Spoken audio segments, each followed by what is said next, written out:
Hello, everybody. This is Wasteland Strongbeard. I decided to do a review of the last episode of OB1 Kenobi, blibbity blah, whatever. I've been watching the entire series, and I'm disappointed. Like, I don't understand why these people are making decisions like they are.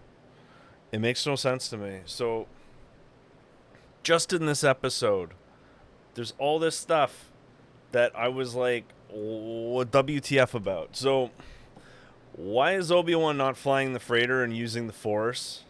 Like, that would be their best bet to get away from the Star Destroyer. He's a Jedi. He was in the Clone Wars. He's a pilot. He's probably landed freighters that had like half an engine and like a quarter of the hull, right? Like, he's done Jedi magic. So they're like, no, let the regular guy do it and let Obi-Wan think about stuff and talk to the little girl, which makes no sense. Like, why does the Roken dude announce to everybody what their plans are? Oh, we're going to go to this planet, but it's going to, like, take us a while, and it's, like, a big secret, so don't tell anybody, because it's not like the Empire wants to murder all of us, right? It's like, what? So if there was a mole or a spy, then they'd be able to relay that information before the rebels even got there, right? Assuming, of course, that they would be able to get their hyperdrive going. All right, don't even get me started with that. So, did I go into that before? Yes, I'll go into that stuff later. I'll go into that battle later, all right? So, while they're getting shot at by a freaking Star Destroyer, Obi-Wan's like, oh, I'm going to, like, go talk to Leia, because that's super important. I'm going to go talk to the kid, make sure she's okay. Not like he could be helping. Not like he could be using the Force to make sure that, like, they don't get shot by a laser and get evaporated or completely destroyed, because there's like 100 lasers on a freaking Star Destroyer. Anyways, it just blows my mind. All right, so that fake Jedi guy, whatever his name is, I'm not good with names. So he's like, oh, I could trust you, right? You know, and the fake Jedi guy did help him out. He did help him get off the planet and got him in contact with the rebels, right? But he's also a con man, and like, he keeps inserting himself in the situation with him and what's going on. So I have a feeling that he might still be a spy, because he's always got his nose in everybody's business, and I don't like people like that. So yeah, so he's like, oh, hey, scam artist, con artist guy that might be a spy, I could totally trust you to take care of, like, the super important person to me. You know, like, her dad's Darth Vader, and her mom's, like, a senator, or used to be a senator of a planet. You know, yeah. Anyways, so Owen and Beru, I don't know their backstory, but they're like, Beru's like, oh, we don't need any help, and she didn't want to leave. So there's two of them. There's two farmers. All right, maybe they have training. Maybe they were in the military. Maybe they know stuff. Cool. I'm down with it. Right? But it's like a Sith. Right? It's like if Obi-Wan goes to some bad guy farmer's place and they have guns, do you think that's going to work? True, what's her name? Reva, the bad Jedi chick. She's hurt. So Owen and Beru don't get murdered somehow. And then they're like, oh, we're going to, like, kick stuff. We're going to kick stuff on you. Yeah. We're going to kick boxes on your head. And it's like, okay, but, yeah, I was swearing. I was doing speech to text with this thingy. I don't know what's called. Speech texter. So it was doing this, but that's actually good for YouTube, right? Because then YouTube thinks I'm a good person because I'm not swearing. Did you know that? I know that. So, yeah. So apparently they miss an assassination shot when Reva's just standing there not moving. You know, because that's like tough. Close range, not moving, just looking. They don't shoot her. It's like she's in your house, dude. She's a Sith.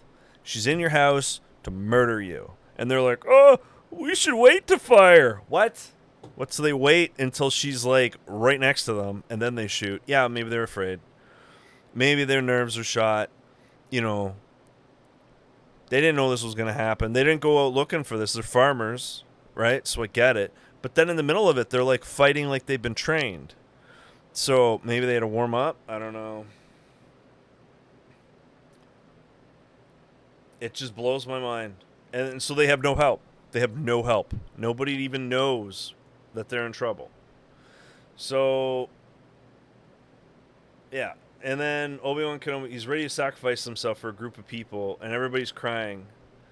And it's interesting. This is when they're on the ship. They're having all these heartfelt conversations, and I have emotions. I want to tell you about my emotions, Obi-Wan. It's like, you're getting shot at by a Star Destroyer. Maybe this isn't the best time.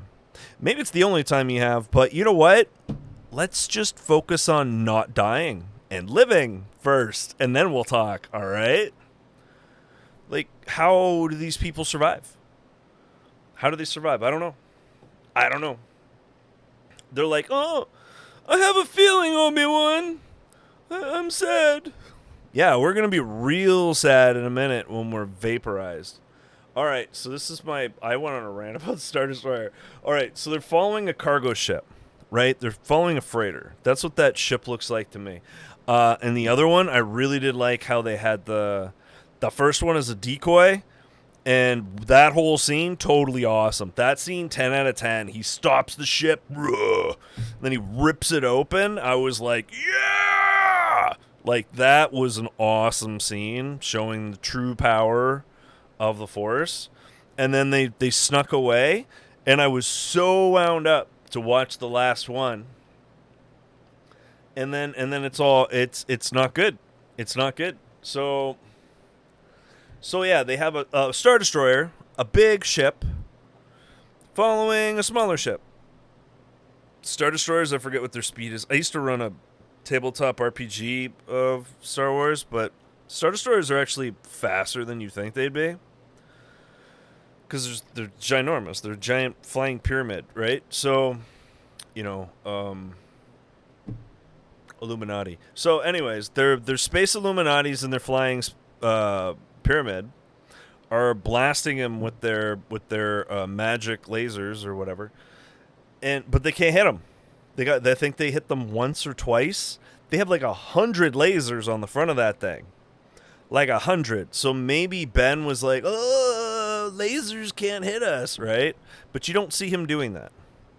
Maybe I missed it, but I didn't see him go like, lasers are inaccurate today. Everybody sucks at shooting us, right? Like, there was nothing there. Oh my god. So what? There's no TIE fighters? Like, he didn't. Let's say Vader didn't want to blow up the ship because he wants to like cut off Obi-Wan's arms and legs or something, and do some gruesome, crazy Sith stuff with him. All right, sure. He's Darth Vader. He crushes people and chokes them, and you know. Whatever. He's not a great guy. He's not someone you invite to parties. So, unless it's a kill party, right? But anyways, so okay.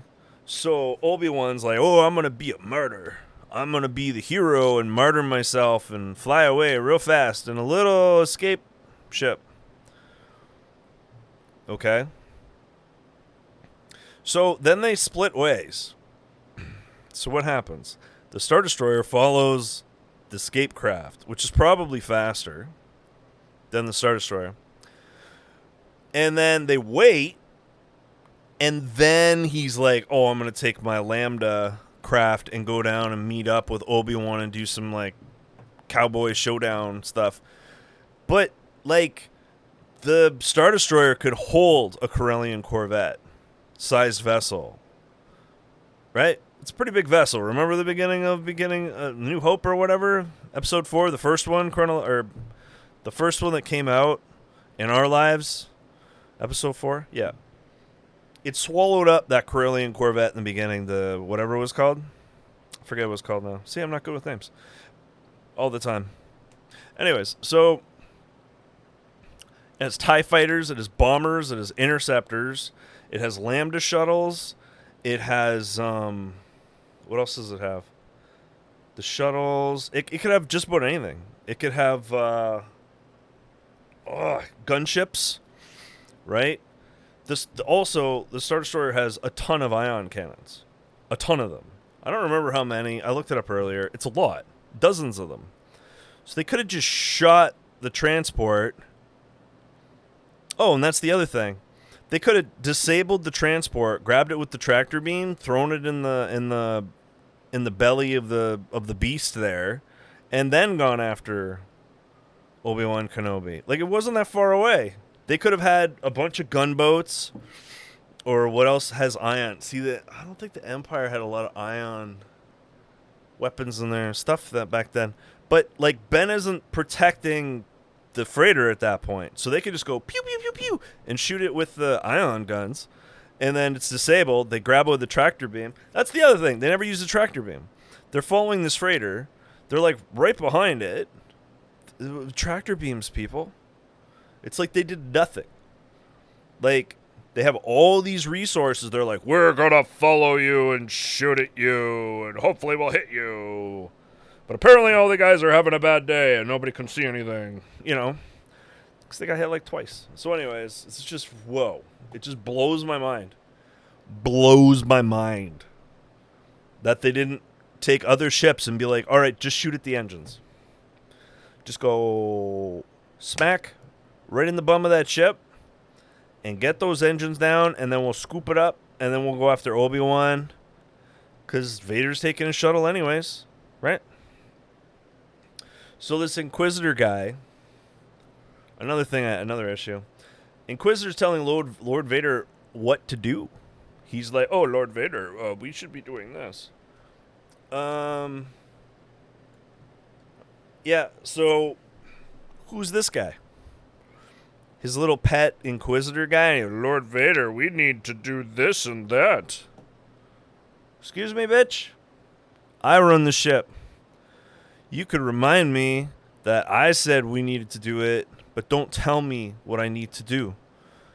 You are not the boss of me. It's like, he gets angry about people saying tiny little things to him, but he lets his Inquisitor talk to him like he's an idiot. Like, oh, we need to do this. What? Or he said, you need to do this? I don't know. It was just, I stopped it. I was like, what? Anyways.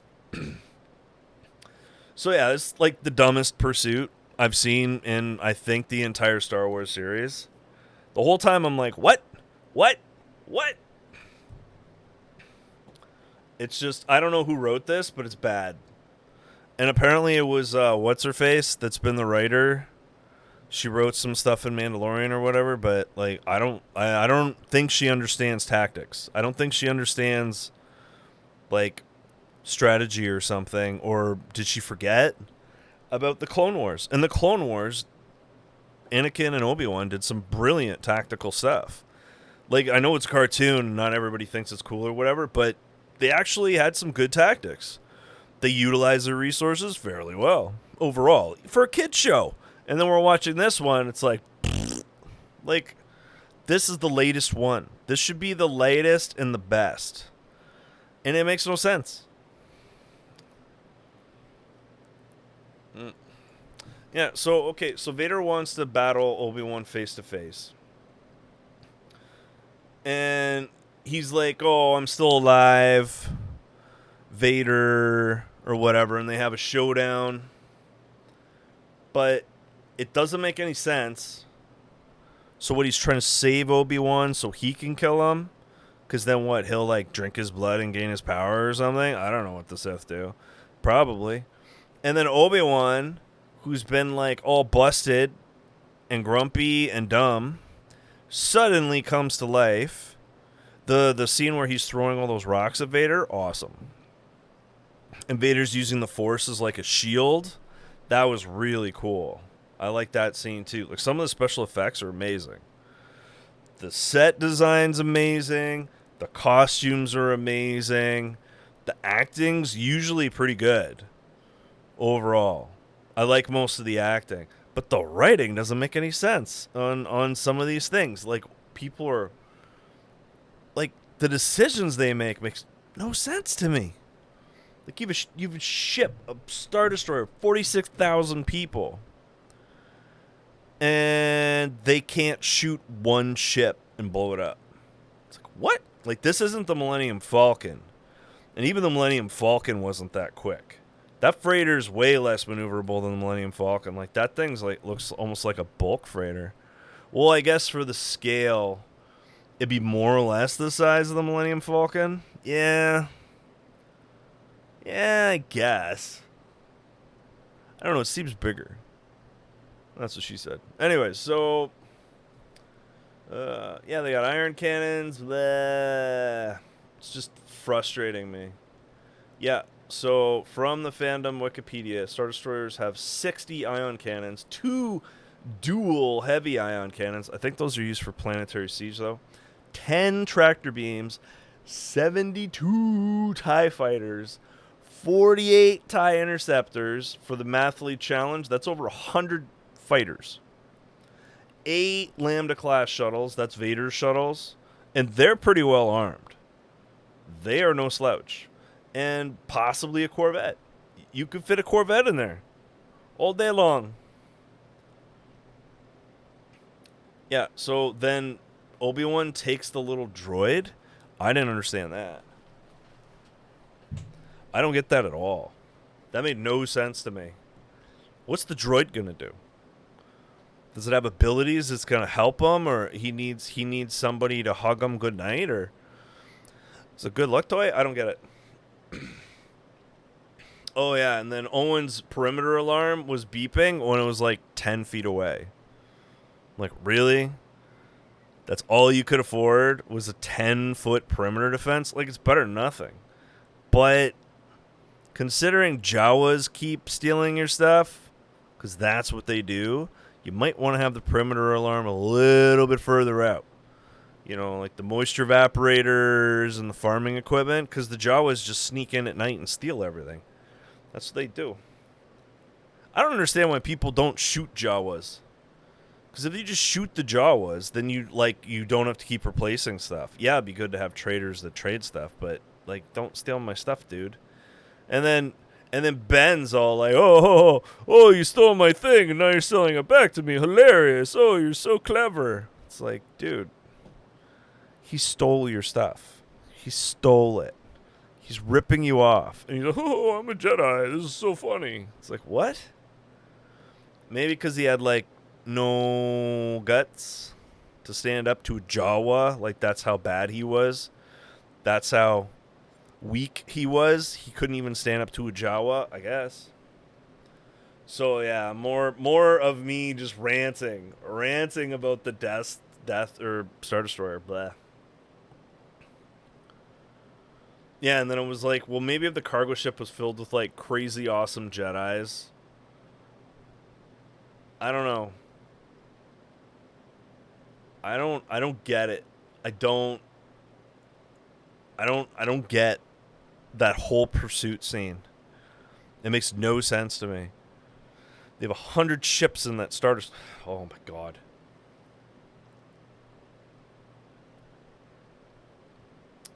Okay. So yeah, Obi-Wan pulls his lightsaber out first. And they're trying to like build suspense, but you already know that you're going to see these guys later. The fight was kind of cool. There was some cool effects, like Vader got his helmet cut. That was kind of cool. So then you see his eye. Oh, I can see you. And then Obi-Wan goes from like cold-blooded murderer to, you know, oh, it's my old buddy Annie. Oh, I can't hurt him. I saw his eyeball. It's like, really? Oh, now you can see the pain on his face. Now you have empathy. You know, like you don't feel the force or anything. I don't get it. I don't know. And like the spitting lightsaber thing that those other dudes have, that's dumb.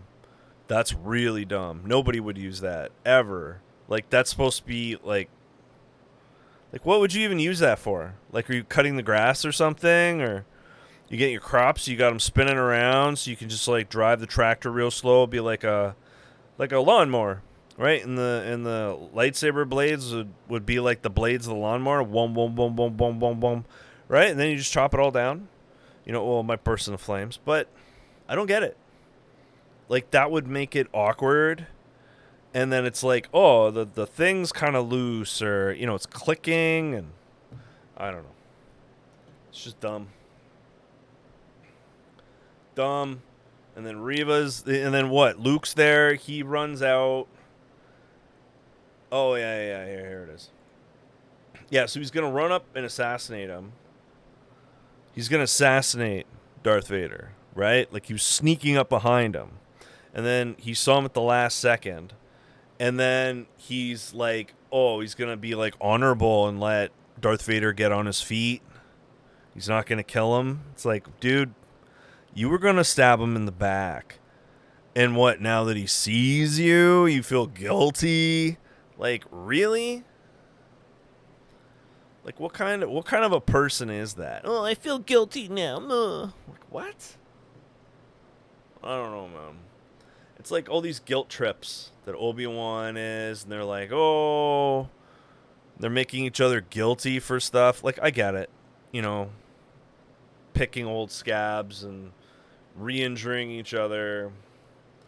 And so like Vader can't beat Obi-Wan because now he has like superpowers. Like he's like really good now because he's fighting his old friend and he's getting emotional. But wouldn't that make him more on the dark side if he was getting super emotional about stuff? Right? Because that's the dark side. Yeah, and then Obi-Wan, the Organas, he hugs the guy Organa and shakes the lady Organa's hand. What? Like, I think Obi-Wan's gay, right? Like, whatever. He can be gay if he wants. Makes no difference to me. But it's a little odd. It's a little odd there, Obi-Wan. A little sus. You giving hugs to King Organa in front of his wife. And she's like, yeah. Maybe they have a special relationship, you know. They go fishing, they do Brokeback Mountain stuff. Maybe, I don't know. They didn't have that episode. If they have it, I didn't see it. If they have it, I wouldn't be interested in it. So I wouldn't see it anyways. Oh. All right, so Ben, like, I think he's almost in love with Princess Leia or something. Because he's dumping compliments on Princess Leia, who lives in paradise. Her parents are royalty. You know, she's like the adventurous little girl. She's never needed for anything. Yeah, she went on an adventure, sure. She's a pain in the butt half the time. She almost got herself killed a couple times, if I'm remembering it correctly. And he's like, oh, you're my favorite. He's telling her how great she is. And then Luke is with some grumpy farmers. He has to run out into the sand dunes in the middle of the night because a Sith is going to murder him and no one's there to help him. There's no Jedi. There's just his aunt and uncle.